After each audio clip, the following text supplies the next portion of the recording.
The watchtower stood on the western edge of the base, just inside the perimeter fence. It was identical to the others. Steel legs bolted into concrete, a narrow ladder, a small enclosed platform ringed with sandbags. From the outside, there was nothing to distinguish it. No damage, no warning signs, no markings in the duty log. The ground beyond it sloped into a shallow valley of scrub and broken rock. During daylight hours, guards scanned it more out of routine than concern. At night, they watched the same empty ground through night vision, listening to the wind move through low brush and loose debris. The post followed standard procedure: 2-hour shifts, 1 rifle, 1 radio, 1 logbook. No recorded incidents, no enemy contact, no disciplinary notes. And yet, after several months, soldiers began treating the tower differently. Not openly, not officially, just enough that it became noticeable. Names drawn for that post were double-checked. Quiet trades were attempted. Questions were asked that hadn't been asked about any other tower. No one ever refused to climb it. Orders were followed. But when guards came down at the end of their shift, some of them avoided eye contact. Some of them went straight to their bunks without talking. And some of them asked carefully not to be sent back up. The first account came from a specialist assigned to perimeter security during the base's second rotation. He described the tower as normal, right up until it wasn't, which is how many of these stories begin. His shift started just after midnight in early winter. Temperatures dropped quickly after sunset, and a thin fog settled into the valley below the tower, clinging low to the ground. Visibility through night vision was uneven. Some areas were clear, others seemed washed out, as if the light wasn't behaving consistently. He remembers checking his radio twice in the first few minutes, not because it malfunctioned, but because the surrounding sounds felt distant. The generators inside the base sounded muffled. Vehicle movement carried less clearly than it should have at that range. About 30 minutes into the shift, he became aware of a sensation he struggled to describe even years later. He was careful to clarify that he didn't see anything. There was no movement, no heat signatures, no sound, just the feeling that something in the valley had become aware of him. He adjusted his stance and began scanning more deliberately, left to right, near to far, then back again. Nothing changed. The terrain remained empty. The sensation didn't fade. It settled in. He logged the shift as uneventful. That was accurate. Nothing happened that could be written down. But when his relief arrived and he climbed down the ladder, his hands were shaking badly enough that he had trouble resecuring his gloves. He didn't tell anyone. He assumed it was fatigue. He'd been short on sleep for most of the week. A few nights later, a sergeant took the same post, more experienced, less inclined to dwell on rumors. He had heard the tower mentioned in passing, but dismissed it. Bases generate unease easily. Isolation, darkness, and exhaustion can turn ordinary terrain into something else. His shift ran from 2 to 4 in the morning. The sky was overcast. There were no stars. The valley below the tower appeared darker than usual, even through night vision, as if ambient light wasn't reaching it evenly. He noticed himself returning his focus to one specific section of ground. Training dictated a consistent scan pattern, but he kept drifting back to the same area without realizing it.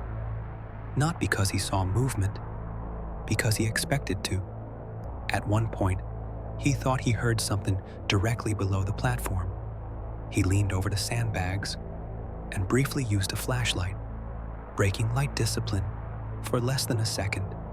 The ground was empty, no footprints, no displaced dirt, nothing that justified the reaction. What unsettled him later wasn't the sound. It was the way his body had responded before he consciously decided to check.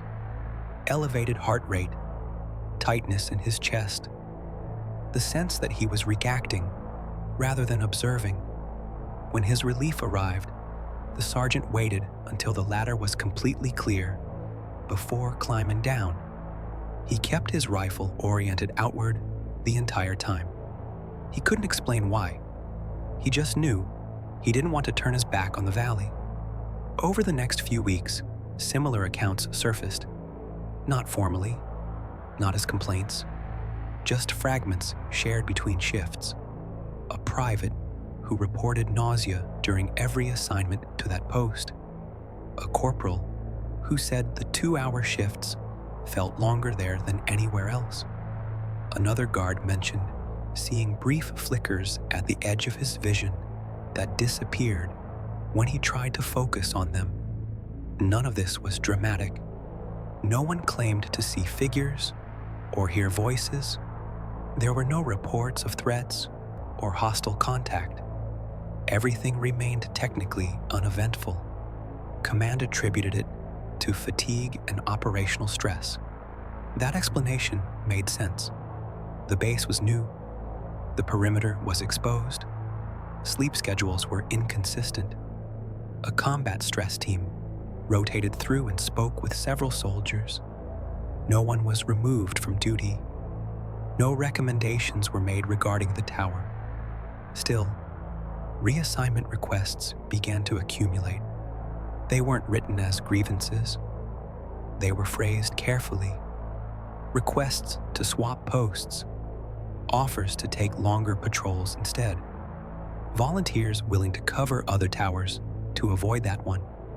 By the end of the rotation, the Watchtower was staffed mostly by soldiers from transient units passing through the base. Even they noticed the pattern. One staff sergeant, attached temporarily for logistics support, later described the tower as a place that noticed you back. He was explicit that he didn't believe in anything paranormal. He had multiple deployments without similar experiences. But during his shift, he said, the valley felt closer than it should have been, compressed almost, as if distance had lost its meaning. His heart rate stayed elevated for the entire 2 hours. He kept expecting something to step into view, not because he saw movement, but because his body seemed to be preparing for it. When the shift ended, he went directly to the aid station, convinced something was medically wrong. The medic found nothing abnormal. When the next rotation arrived, the tower was no longer listed on the standard duty roster. It still stood in place, structurally sound, but it was quietly removed from regular use. No announcement was made, no explanation offered. The perimeter was adjusted. Another post absorbed its sector. Most soldiers forgot about it. A few did not. What made the tower difficult to dismiss entirely was not any single account, but the consistency across them. The people describing it were different ranks, different units, different temperaments. Some were prone to reflection, others were not. But the language they used overlapped in subtle ways. They spoke about pressure, about proximity, about awareness without a source.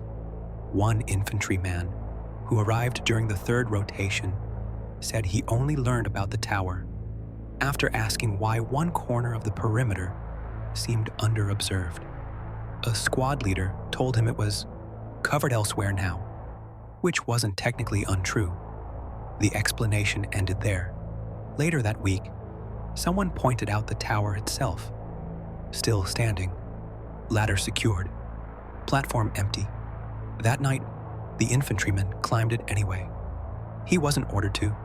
He volunteered, mostly out of curiosity. He had heard fragments of stories, none of them convincing. He expected boredom. He got something else. The night was clear, colder than usual. No fog. Visibility was good. The valley below looked the same as it did from any other tower. Empty, uneven, quiet. For the first 40 minutes, nothing felt out of place. He settled into routine. Scan. Pause. Scan again. Radio check. Then, without warning, the sense of scale changed. He said it felt as though the ground below the tower had flattened, like depth cues had vanished. Objects appeared closer than they were. He checked his optics repeatedly, convinced his equipment was malfunctioning. It wasn't. When he looked back toward the base, everything appeared normal again. Turning outward restored the sensation. He described the feeling as being too present, as if his attention had become visible, not watched exactly, but registered. He stayed for the full shift. He climbed down without incident, and he never went back up. When pressed years later, he emphasized that he didn't feel afraid in the conventional sense. There was no spike of panic, no moment of alarm, just an unrelenting discomfort that didn't respond to logic. As these accounts circulated quietly, some soldiers began to speculate about the land itself, not in mystical terms, but historical ones. The base sat near an old transit route that predated modern roads.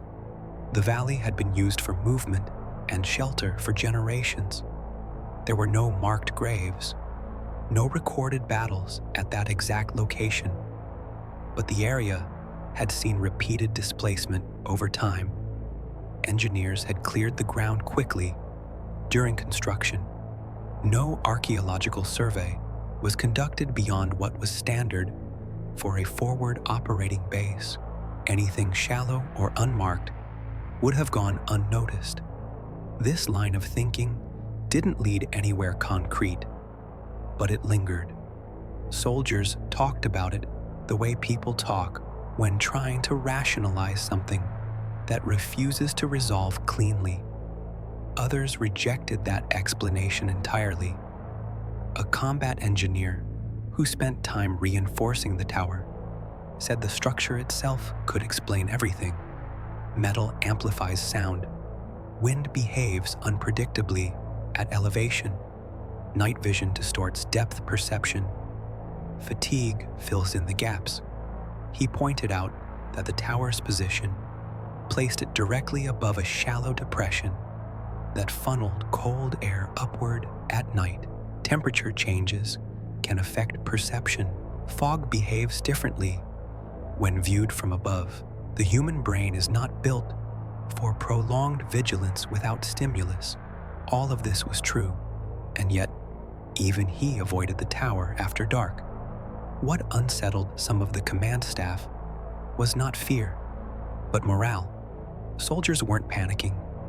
They weren't refusing orders. They were simply less willing to occupy that post. Over time, the tower became a drain, one that required negotiation rather than assignment. A lieutenant who handled duty rosters during the final months before the tower was removed described it as administrative friction. Every other post rotated smoothly. That one required conversation, incentives, favors owed later. Nothing in the regulations addressed this kind of problem. There were discussions about modifying the tower, adjusting lighting, installing additional equipment, but resources were limited, and there was no measurable threat to justify the expense. Eventually, the simplest solution was chosen. The tower remained standing, but unused. For a brief period, it became a landmark of sorts. Past the dead tower, soldiers would say when giving directions. It faded into the background, visually present but functionally absent. Some guards claimed that even from neighboring towers, That section of the valley felt different, quieter, heavier. Others said they noticed nothing at all. Time passed. Units rotated out. New personnel arrived with no knowledge of the tower's reputation. The stories lost immediacy. They became anecdotes, told late at night, half remembered, easy to dismiss. Except for those who had stood there. One of them, now out of uniform, said the tower still comes back to him in dreams. Not as an image, but as a sensation. The feeling of being exposed without being threatened, of attention without intent. He wakes without fear, but with a lingering tension that takes hours to fade. He doesn't think it means anything. He doesn't think it was anything. But he also doesn't think it was nothing. That distinction, the space between explanation and experience, is where the tower seems to remain, not as a mystery demanding belief, but as a reminder of how little separates routine from unease when conditions align just right. The Watchtower was eventually dismantled during a later expansion of the base. No ceremony, no mention. Its materials were reused elsewhere. The ground where it stood was leveled and forgotten. The valley beyond it remains. What complicates stories like this is not the absence of answers, but the abundance of reasonable ones. Every element described at that tower can be explained in isolation. Fatigue dulls judgment. Darkness alters scale. Elevated positions distort sound. Prolonged vigilance heightens threat perception. None of that is disputed by the people who experienced it. What they struggle with is the way those explanations fail to account for the pattern. The tower didn't produce panic. It didn't cause breakdowns or overt fear responses. It produced consistency, a narrow range of sensations, repeated across individuals who shared little else in common. The same language surfaced again and again. Pressure, closeness, awareness, distortion of distance. Not dramatic experiences, subtle ones. One former platoon leader, interviewed years later, said the tower bothered him because it resisted classification. In the military, everything has a category: threat or no threat, functional or non-functional, safe or unsafe. The tower never crossed a threshold that would force a decision. It just lingered in the margins. He recalled standing near it once during daylight, watching a guard climb down at the end of a shift. The soldier didn't look shaken. He didn't complain. He simply nodded and walked away. When asked later how it went, he said, "Fine," and changed the subject. That was the problem. Nothing rose to the level of action, and so nothing was done, until inaction itself became the decision. Some accounts suggest the tower's effect was strongest during specific conditions: low light, still air, transitional hours between night and morning, times when the brain struggles to anchor perception. Others insist it didn't matter at all. Day or night, clear or foggy, the sensation arrived without warning. A few soldiers admitted that once they learned the tower's reputation, they may have been primed to notice discomfort. Expectation can shape experience, but that explanation fails to account for those who encountered it without prior knowledge, or for the fact that the reputation followed the experience, not the other way around. One soldier described realizing something was wrong only after leaving the tower. While on duty, he felt focused, alert, strangely calm. It wasn't until he reached the ground that his legs began to tremble. He compared it to coming down from adrenaline, except there had been no clear cause. Another said the tower felt like standing in a place where something had happened and never fully resolved. not in a historical sense, but in a psychological one. He couldn't articulate what he meant by that. He only knew the feeling didn't belong to him. As time passed, the stories spread outward, detached from the original location. Veterans mentioned the tower to others who had served elsewhere. Some recognized similar sensations from different posts, different bases, different wars.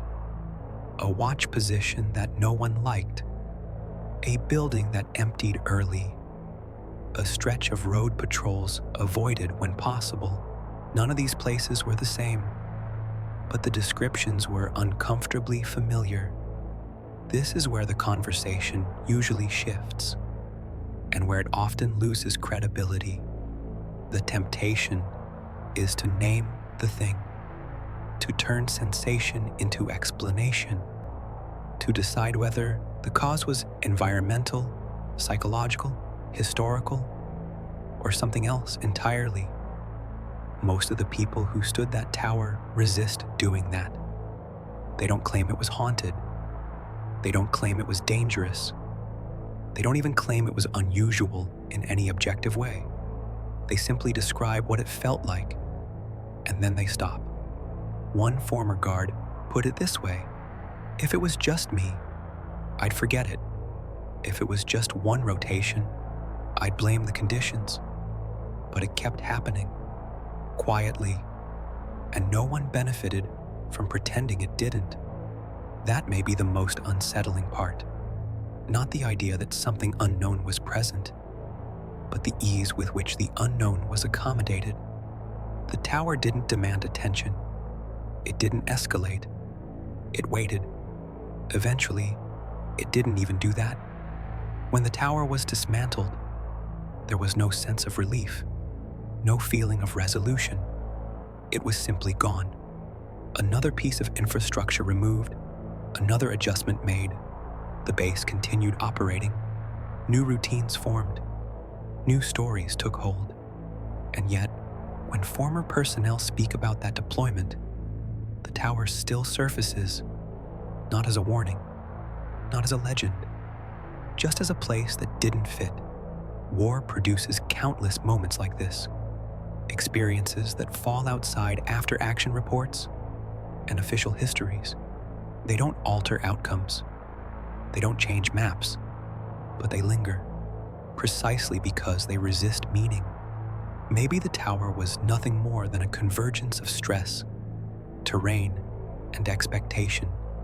Maybe it was an ordinary structure that revealed something about human perception under strain.